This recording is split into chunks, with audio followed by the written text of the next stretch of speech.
Moin zusammen. Dieses Video plane ich tatsächlich jetzt schon seit einiger Zeit. Ich möchte jetzt mal die nächsten 2-3 Minuten nutzen, um die letzten 10 Monate mit Hühnern Revue passieren zu lassen. Also, wer keinen Bock auf mein Gelaber hat, spult einfach vor. Ich gehe jetzt erstmal zu den Hühnern rein. Dann setzen wir uns einfach dazu und dann schauen wir mal, was die uns zu erzählen haben. Gut, wir sind jetzt hier im Hühnergehege, wie man sehen kann. Wir sind im Herbst ja mit 5 Hühnern gestartet, wovon 4 Hühner direkt von Anfang an auch gelegt haben. Und wir hatten dann im Schnitt so um die 20 Eier pro Woche. Leider ist nach 2 Monaten uns dann ein Huhn, das war das weiße Huhn, die Bresse, ist uns dann eingegangen. Und ja, wir sind dann noch zum Tierarzt gefahren und der konnte es nur noch einschläfern. Es war irgendeine Darmerkrankung, ob es jetzt ein Schichtei war. Ich kenne mich da jetzt nicht so aus, bin ja auch kein Arzt. Nichtsdestotrotz musste dann eingeschläfert werden und dann waren es nur noch 4. Auf jeden Fall war das dann erstmal ein ziemlicher Dämpfer für uns natürlich. Gerade als Hühneranfänger war ja die Wahrscheinlichkeit auch hoch, dass uns das passieren kann, dass wir vielleicht die Zeichen, die vielleicht ein Huhn zeigt, wenn es ihm nicht gut geht, nicht schnell genug erkennen können. Wir haben uns dann überlegt, wir gucken einfach mal, ob im Frühjahr eins anfängt zu glucken, dann können wir Eier unterlegen, aber es gab leider keinerlei Anstalten in der Richtung, sodass wir uns dann entschieden haben, 2 weitere Hühner nachzunehmen. Und zwar sollten es diesmal 2 Orpingtons sein. Das hier ist eine von den beiden. Die kamen dann im März. Und mit den Zweien kam auch gleichzeitig eine Erkrankung, die wir uns vom Züchter mitgebracht haben, anscheinend. Das andere Huhn wurde direkt ziemlich krank und unser Lachshuhn ist auch stark erkrankt. Das hat sogar noch am allerschlimmsten erwischt. Das konnte sich am Ende gar nicht mehr aus dem Stall bewegen, lag nur in der Ecke und ja, das musste ich dann letztendlich leider erlösen. Mit den zweiten Orpington bin ich dann noch zum Arzt gefahren und der konnte auch nichts mehr tun, außer es dann einschläfern zu lassen. Ja, das war der nächste Dämpfer, sage ich mal. Danach hat man dann erstmal nicht so viel Bock auf den ganzen Bums hier. Aber die anderen 4 haben sich dann gut gemacht. Wir hatten ja noch die Befürchtung, Mensch, nicht, dass sich das jetzt total hier in die Population reingesetzt hat und wir nach und nach alle Tiere verlieren. Die Befürchtung war ernsthaft da und wir haben dann gesagt, wir warten jetzt erstmal ab.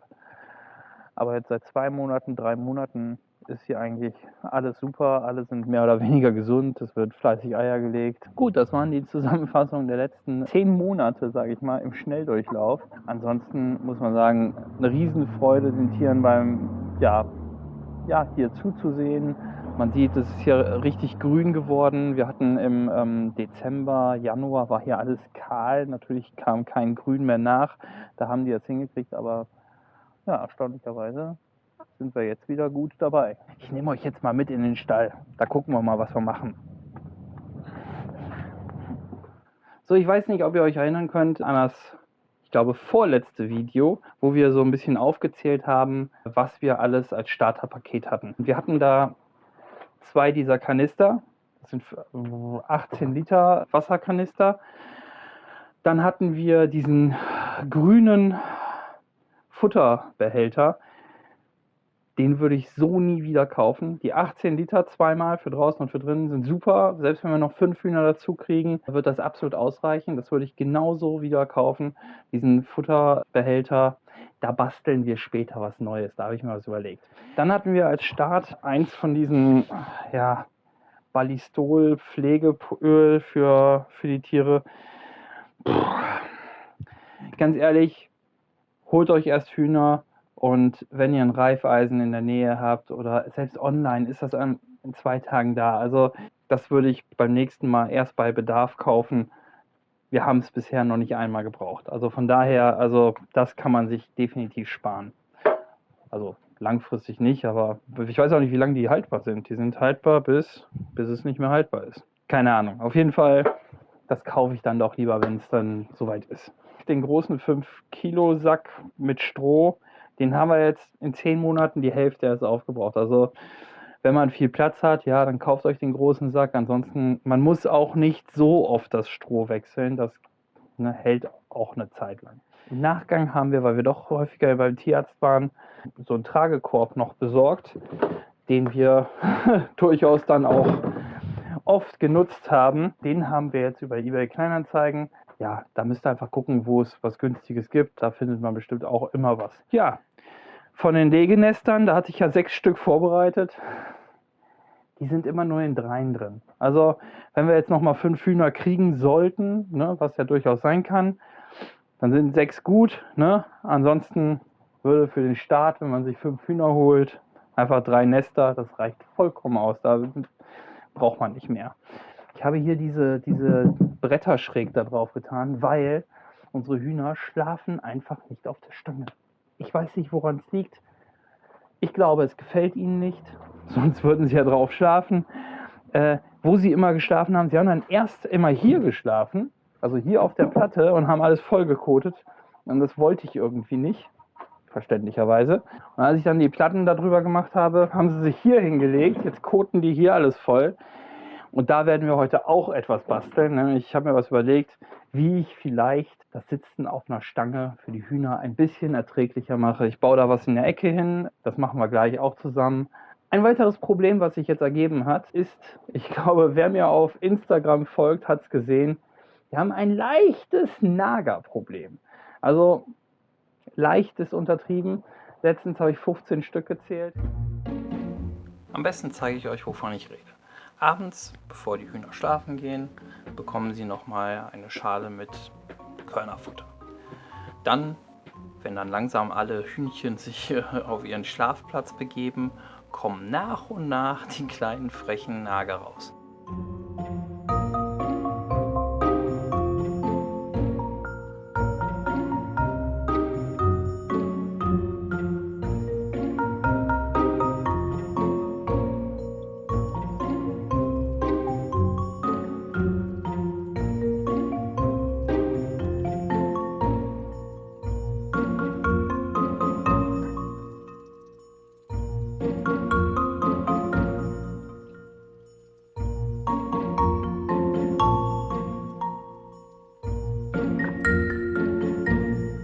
Also hier unten durch diese Lücken kommen abends ab 19 Uhr kommen die Nager durch. Wäre das jetzt einer, ne, der mal abends kommt, sich was für die Nacht holt und wieder verschwindet, dem ich einen Namen geben kann, um den ich trauern kann, wenn die Katze kommt, gar kein Problem. Aber bei 15 ist das doch ein bisschen zu viel. Und da habe ich mir jetzt überlegt, ich muss hier rundrum das zumachen. Ich habe jetzt keine Lust, das zu betonieren. Also ich habe noch ganz viele Ziegelsteine übrig.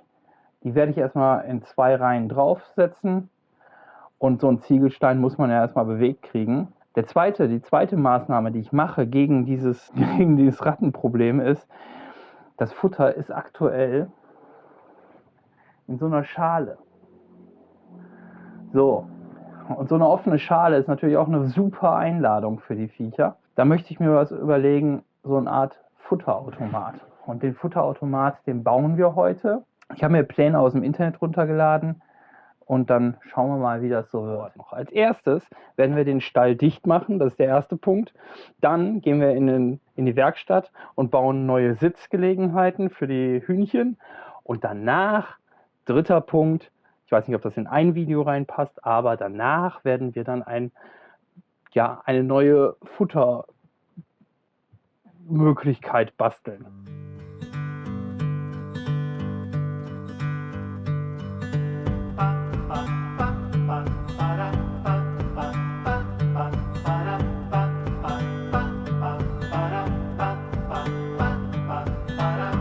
I could never settle down too far away from my hometown. With my family I am bound. I stick by them till I'm in the ground.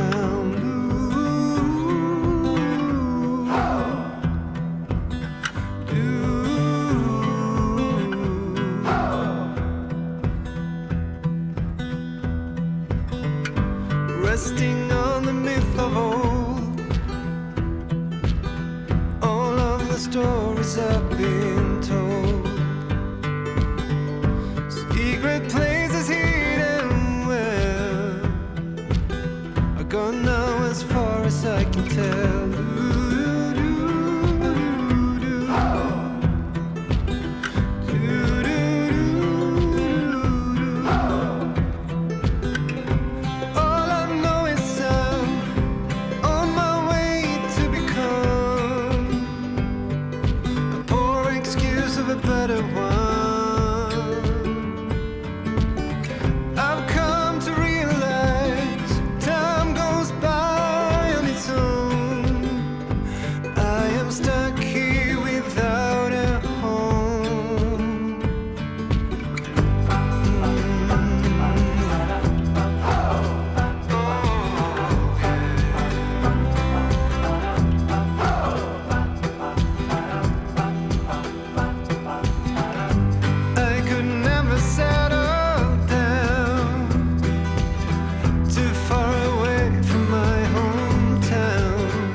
Soweit, so gut. Ich habe 2 Reihen Ziegel verlegt. Das müssen die Ratten erstmal bewegen. Wenn sie das schaffen, dann haben sie das Futter auch verdient. Als nächstes werde ich noch das Fenster dicht machen. Das machen wir gleich im Anschluss.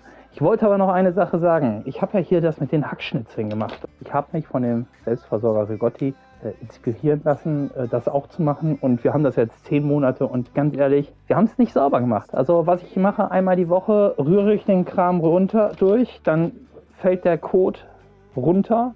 Und an manchen Stellen sieht man auch schon, dass das richtig Erde geworden ist. Also und in 2 Monaten, beziehungsweise irgendwann im Herbst, wenn wir das Gemüsebeet einstellen, dann lege ich alles, was übrig ist, drauf und dann kommt hier frisch drauf. Und dann hat man alle 12 Monate, macht man nur den Stall sauber. Mal abgesehen von anderen Dingen, ne, dass man auf den Oberflächen mal ein bisschen sauber macht. Aber zumindest muss man nicht das Streu oder Heu oder was man sonst so benutzt, ständig wechseln. Das ist cool. Ich werd jetzt hier das so davor werfen, ganz geschmeidig. Das habe ich rundherum so gemacht und dann kommt hier auch keine Ratte mehr rein.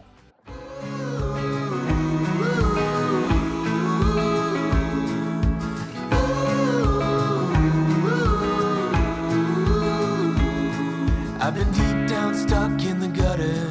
I've been off the grid for days. I've been lost just trying to forget her. But I wake up and nothing's changed. I've been gone down, lost in the letters, trying to get back into place. I've been losing ground in the lost and found, 'cause I let it slip away.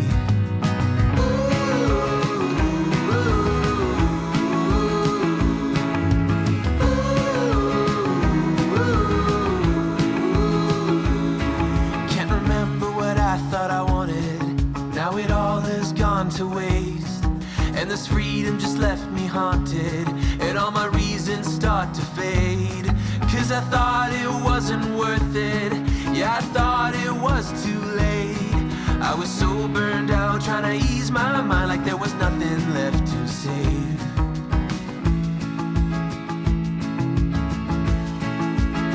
I'll say it now,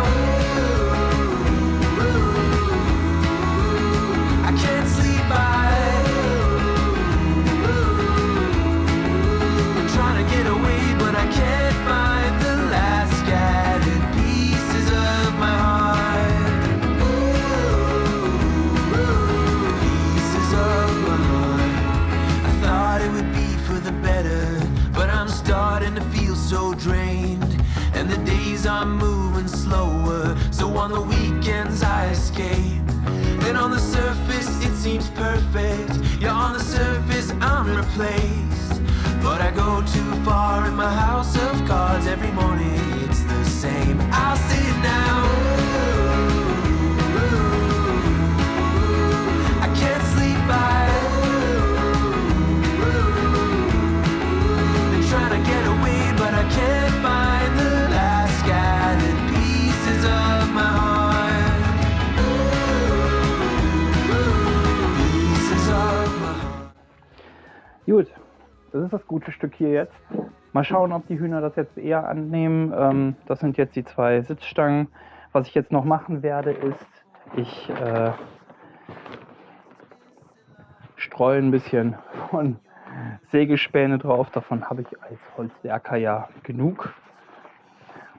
Dann lässt sich der Quatsch auch besser später runterpulen. So. Das reicht schon. Ich habe hier unten jetzt den Stauraum, das ist ganz cool, ne, für den Korb und das Stroh. Und jetzt warte ich einfach mal ab. Werde heute Abend ja sehen, ob das angenommen wird oder eben nicht. Wir machen jetzt hier einen Cut. Ich bin jetzt schon bei weit über 30 Minuten, obwohl ich es schon geschnitten habe. Ich versuche es natürlich jetzt unter 20 noch zu kriegen. Es tut mir leid. Ich habe am Anfang doch mehr gelabert, als ich eigentlich wollte. Aus 2-3 Minuten wurden jetzt ein bisschen mehr. Seht es mir nach, aber man muss ja ein bisschen was erzählen, was die letzten 10 Monate passiert ist. Ich habe viele Anfragen bekommen, die wissen wollten, wie geht es jetzt weiter und wie ist es gelaufen und ja, was war jetzt hilfreich und was war nicht hilfreich. Ich hoffe, ich habe alles reingepackt. Wer noch Fragen hat, kann mich gerne anschreiben über Instagram oder hier in die Kommentare. Schreibt es einfach rein und dann beantworte ich alles, was ich weiß oder erfahren habe. Ja, das ist jetzt das Gestell. Das ist sehr stabil. Da könnte ich mich auch draufsetzen auf die Stangen. Mache ich aber nicht. Ich habe ein schönes Bett. Ja, schaltet nächste Woche wieder ein. Dann bauen wir den Futterkasten. Versprochen. Bis zum nächsten Mal. Macht's gut. Es hat Spaß gemacht.